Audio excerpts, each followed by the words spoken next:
the new part and the ratio and the proportion. This is the new part. Now we are going to the word problems. Here is the word problem. आता ratio आणि proportion मध्ये पुढच्या भागामध्ये आपलं स्वागत आहे. मागच्या भागामध्ये आपण काय बघितलं? आपण पाहिलं होतं की रेशोचा इक्विव्हॅलेंट रेशो कसा काढायचा किंवा त्यानंतर आपण बघितलं होतं की रेशोचं कंपॅरिझन कसं करायचं, लहान मोठा रेशो कसा शोधून काढायचा. आता आपण थोडंसं पुढे आलेलो आहोत आणि आता आपण या रेशोच्या बाबतीमध्ये प्रथम वर्ड प्रॉब्लेम्स बघणार आहोत. वर्ड प्रॉब्लेम शाब्दिक उदाहरण तुमच्या समोर एक शाब्दिक उदाहरण दिलेलं आहे. Here is the word problem. Two numbers are in a ratio 5:9. Their sum is 140. Find those numbers. आता हे तीन वाक्याचं एक साधं उदाहरण आहे. आपण त्याचा अर्थ समजून घेऊया. सर्वात अगोदर two numbers are in a ratio of 5:9. म्हणजे समजा की त्या ठिकाणी दोन संख्या आहेत. दोन संख्या आहेत आणि त्यांचा रेशो काय आहे? 5:9. एक संख्या 5 असेल तर दुसरी 9 असेल असा त्यांचा रेशो आहे. There some is 140. पण त्यांची जर बेरीज केली तर 140 येते. किती येते? 140 येते. मग आपल्याला पुढे विचारले फाइंड दोज नंबर्स. त्या संख्या शोधा. तर तुम्हाला जर 5 + 9 केले तर 14च येतं. 140 कसं येईल? तर त्यासाठी आपल्याला लक्षात घ्या की आपण रेशोचा इक्विव्हॅलेंट रेशो काढला होता. आठवतो? रेशोचा इक्विव्हॅलेंट रेशो काढला होता. बघा बरं, 5 आणि 9 यांचं बेरीज केली तर 14 उत्तर येतं. आणि जर 14 ला मल्टिप्लाय केलं 10 नंतर 140 उत्तर येतं. म्हणजेच या ठिकाणी याचा आपल्याला इक्विव्हॅलेंट रेशो काढण्याचा प्रयत्न करायचा. पण याची पद्धत थोडीशी वेगळी. याची पद्धत आपण इक्वेशन टाइप देतो. कशा संदर्भात देतो? Equation type. आता या ठिकाणी नीट बघा कशा पद्धतीने असं उदाहरण सोडवायचं की ज्याच्यामध्ये रेशोची बेरीज दिलेली असते आणि त्या संख्या शोधायला सांगतात. ओके, चला या आपण पाहूया. Let's consider first number is 5x. असं गृहीत धरू की पहिला नंबर हा 5x आहे. आता 5:9 ना, पहिला नंबर 5 असेल पण आपल्याला 5 आणि 9 ची बेरीज केली तर 14 उत्तर यायला. याचा अर्थ याच्यामध्ये आणखी कोणती तरी संख्या आहे जेणेकरून की त्या दोघांची बेरीज किती येते? 140 येते. मग त्या संख्येला आपण 5x धरूया पहिल्या संख्येला. अँड सेकंड नंबर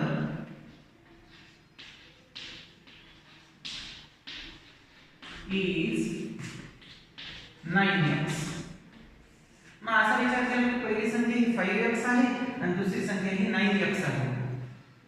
ओके, आणि आता याची बेरीज किती आहे? मग आता या हे कन्सिडर केले, हे धरले, आपण गृहीत धरले. त्यामुळे आता पुढे बघूया. मग तुम्ही काय म्हणतात? 5:9 ची बेरीज किती येते? There some is 140. म्हणून असं लिहायचं 5x plus 9x is equal to 140. Okay, 5:9 या रेशोच्या हिशोबाने आपण त्यांना x गृहीत धरलं की अननोन नंबर आहे. आपल्याला माहिती आहे की त्या ठिकाणी कोणती संख्या आहे आपल्याला त्याची कल्पना नाहीये. त्यासाठी आपण 5x + 9x is equal to 140. कारण की त्या संख्या ज्या तुम्हाला दिलेल्या नाहीये त्यांची बेरीज 140 आहे. मग तुम्हाला 5:9 दिले. मग आपण असा विचार केला की पहिली संख्या ही 5x आहे आणि दुसरी संख्या ही 9x आहे आणि त्यांची बेरीज किती येईल? 140 येईल. आता आपण x ची व्हॅल्यू काढून आपण इक्वेशन मध्ये शिकलो. x ची व्हॅल्यू कशी काढणार बघा. x लाईक टर्म आहे, बरोबर आहे, समच्छेद आहे. सॉरी, या ठिकाणी टर्म सारखे आहेत, व्हेरिएबल सारखा आहे. 5 + 9 14 x is equal to 140. आता फक्त x ची व्हॅल्यू काढायची. आठवतो? 14x 14 14 आहे, x सोबत गुणाकारात आहे आणि आपल्याला 14 ची इतका आवश्यकता नाही या लेफ्ट हँड साइडला. मग आपण याला ट्रान्सपोज करतो तिकडच्या दिशेला. ओके नाही, गुणाकारात 14 चे काय होतं? भागाकारात 14 बनतात. म्हणजे 140 भागिले 14. ओके, 14 14 आणि तुम्हाला भाग द्यायचा 140 ला. 14 × 14 140 म्हणजे x ची किंमत किती आली 10 किती आली 10 आता जर x ची किंमत 10 आली अननोन व्हॅल्यू सापडली आपल्याला मग आता आपण जे कन्सिडर केलं होतं पहिला नंबर काय झाला होता 5x आणि दुसरा नंबर 9x त्याची किंमत काढून घेऊया इथे लिहायचं फर्स्ट नंबर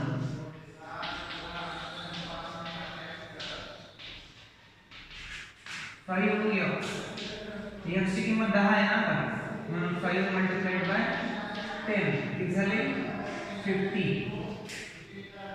आणि सेकंड नंबर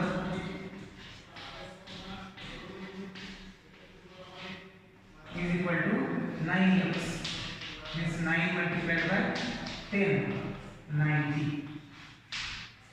आणि आपण असं जरी बघितलं 50 प्लस 90 किती होतात 140 तर अशा पद्धतीने हे गणित सोडवायचं आहे ज्या वेळेला तुम्हाला रेशो दिला जाईल आता इथे मी 2 चा रेशो दिला या गणितामध्ये 5:9 कधी कधी 3 संख्यांचा रेशो देतात ओके तर काही अडचण नाही तिघांची सुद्धा बेरीज याच पद्धतीने करायची आपल्याला x मानावं लागेल जर त्यांची बेरीज दिली आहे किंवा वजाबाकी दिली आहे ओके आपल्याला त्या रेशो सोबत x ची किंमत मल्टिप्लाय करावी लागेल कारण की आपण कसं दोघांकडे x काउंट घेतला जातो इथं y का नाही घेतला तर समजून घ्या आपल्याला 5:9 कसा असतो हा फ्रॅक्शन सारखा असतो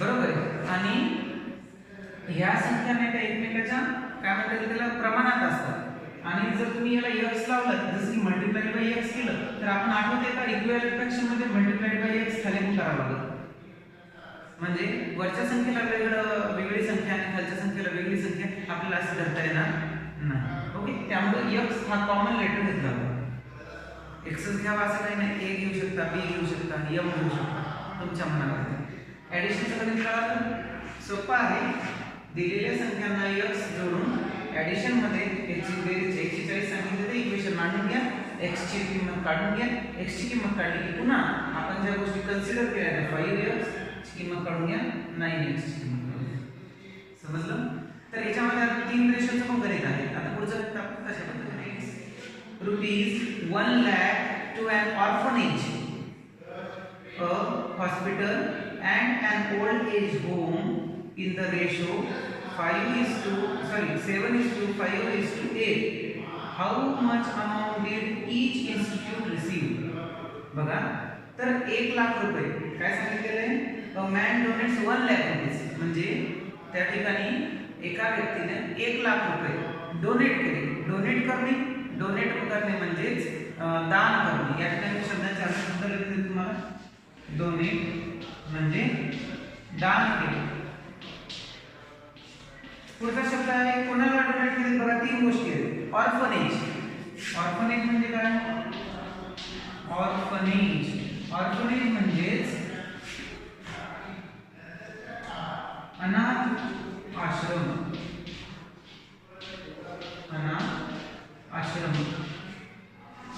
माहिती तुम्हाला अनाथ आश्रम म्हणजे असे विद्यार्थी असे मुलं ज्यांचे आई वडील नाहीये किंवा ज्यांचा सांभाळ करणारा या जगात कोणी नाही मग त्यांना अनाथ आश्रमामध्ये ठेवलं जातं ही एक संस्था असते जी की अनाथ मुलांना नाही का त्यांचं शिक्षण करणं त्यांचं राहणं खाणं पिणं या सगळ्या गोष्टी करण्याचा प्रयत्न करत असते ऑर्फनेज आणि तिसरं आहे हॉस्पिटल तुम्हाला चांगलं माहिती आहे ते 2 शब्द माहीत असेल तर लिहून घ्या ओके तर काय झालं आपल्याकडे टोटल 1 लाख रुपये होते आणि ते 1 लाख रुपये त्या डोनेट केलेल्या व्यक्तीनं 3 संस्थांना दिले पहिली संस्था आहे ऑर्फनेज म्हणजे अनाथ आश्रमांना दिली दुसरी हॉस्पिटलला दिली आणि तिसरा जो भाग आहे त्या पैशांचा तो ओल्ड एज होम म्हणजे जुन्या घरांसाठी आणि त्याचा रेशो पण आहे आता या ठिकाणी 3 गोष्टी लिहून ठेवतो रेशो कसा आहे आता बघा इथं क्रम फार महत्त्वाचा आहे पहिले 3 ऑर्फनेज सांगितलं म्हणजे रेशो असा बनला ऑर्फनेज is to हॉस्पिटल दुसरा शब्द आहे मी तुम्हाला म्हणलं होतो रेशो मध्ये क्रम फार महत्त्वाचा आहे आणि तिसरं ओल्ड होम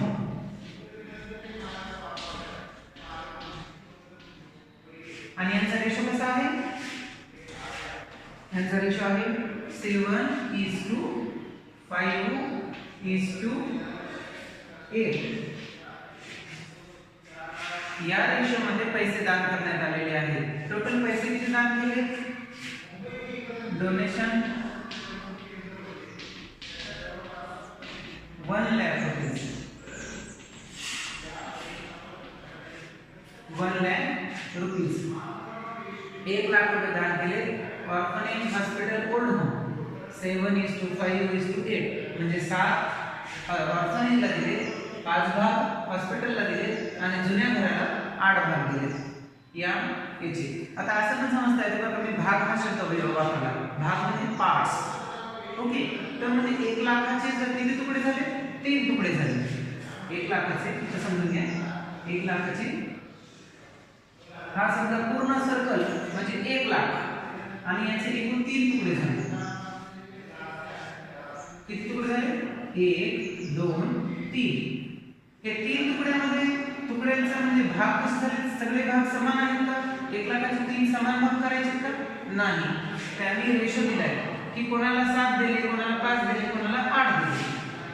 मग कोणाला 7 दिले, कोणाला 5 दिले आणि कोणाला 8 भाग दिले. हे टोटल भाग मिळून 1 लाख रुपये तयार होतात. किती तयार होतात? 1 लाख रुपये तयार होतात. ओके, आणि आता काय म्हणताय प्रश्नामध्ये काय विचारले बघा, सर्वात शेवटी काय लिहिले समजून घ्या. How much amount did each institute receive, म्हणजे प्रत्येक संस्थेला किती रुपये मिळाले अशा पद्धतीने.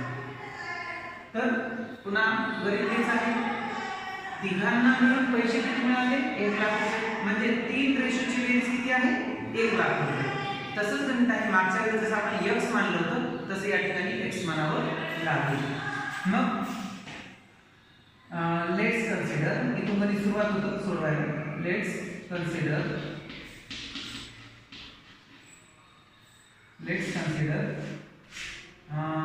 ऑर्फनेज, थोडं बारीक अक्षरात आहे. ऑर्फनेज पहिला 7x, hospital will be 5x and last old home. असं लिहावं लागेल बरं का, हे लिहावं लागत असं. ओल्ड होम जुनं घर 8x. तिघांची बेरीज किती आहे? मग लिहायचं 7x plus 5x plus 8x is equal to 1 lakh. किती? 1 लाख. ह्या तिन्ही संस्थांना मिळून 1 लाख रुपये दिले, म्हणजे ऍडिशन केलेलं आहे. आता तिघांची बेरीज करूया. 7 plus 5 12, 12 plus 8 20. That was 20x is equal to 1 lakh. Okay, 20x is equal to 1 lakh. आता 20 तेच पुन्हा तेच आलं. मागच्या वेळेस आपण इकडे जसं गुणाकार तिकडे भागाकार घेतलेली, x ची किंमत काढून घ्यायची. x is equal to 1 lakh upon 20. 21 are 20, 25 are 100 and there are 3 zeros remaining. बघा, विसापाचा 100 100 कटले, आता 3 शून्य आहे, ते पण कट करून टाका, 3 शून्य देऊन टाका. किती आले? 5000. आन्सर किती आलं? 5000. x ची किंमत 5000 आली. आता पुढे काय करायचं आपल्याला? हे पुन्हा लिहावं लागेल. आता इथपर्यंत तर कळालं, x ची किंमत 5000. हे मोडू आता मी, समजून गेलं तुम्ही? हे मोडतो आता मी आणि तुम्हाला नाही का तिघांची किंमत काढून दाखवतो. बघा, ऑर्फनेजला आपण काय मानलं होतं? 7x. x ची किंमत किती आली? 5000. आता आपल्याला 7 चं मल्टिप्लिकेशन 5000 करावं लागेल आणि तिघांच्या मुली अशाच पद्धतीनं काढावे लागेल. ओके, पुढे या ठिकाणी हे मोडतो आपण, या ठिकाणी मोडतो आणि गणित करून बघतो. आता याच्या पुढे x ची किंमत 5000 आल्याच्या नंतर काय करायचं? x ची किंमत 5000 आल्याच्या नंतर तीन नाव लिहायचे. पहिल्यांदा ऑर्फनेज. ऑर्फनेजला तुम्ही किती माहिती दिली? ऑर्फनेजला म्हटलं होतं तुम्ही 7x. 7x म्हणजे 7 गुणिले 5000. 5000 मध्ये x ची किंमत इथे काढली आहे. त्याचा वजा 35000. 35000 रुपये ऑर्फनेजला मिळाले. पहिलं मध्ये सुरू. नंतर हॉस्पिटल. हॉस्पिटलला किती मिळाले? हॉस्पिटलला तुम्ही काय मानलं तर 5x.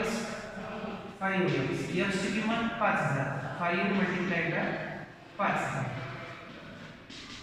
5 5 जा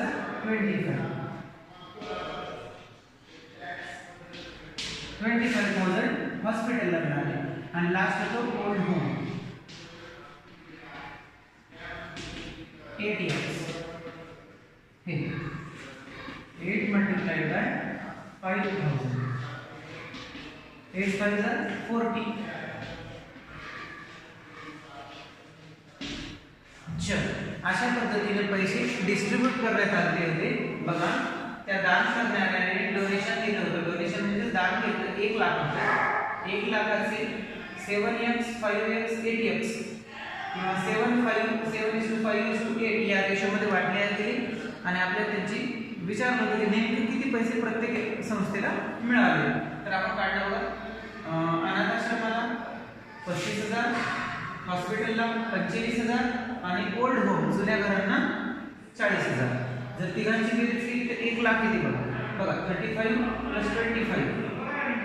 60 + 40 100 म्हणजे 1 लाख ओके अशा पद्धतीने बेरीज केले जातात हे दोन उदाहरण समजून घ्या लिहून घ्या तुम्हाला काही घरी करण्यासाठी ते व्यवस्थित करून घ्या ओके चलो आजच्यासाठी एवढंच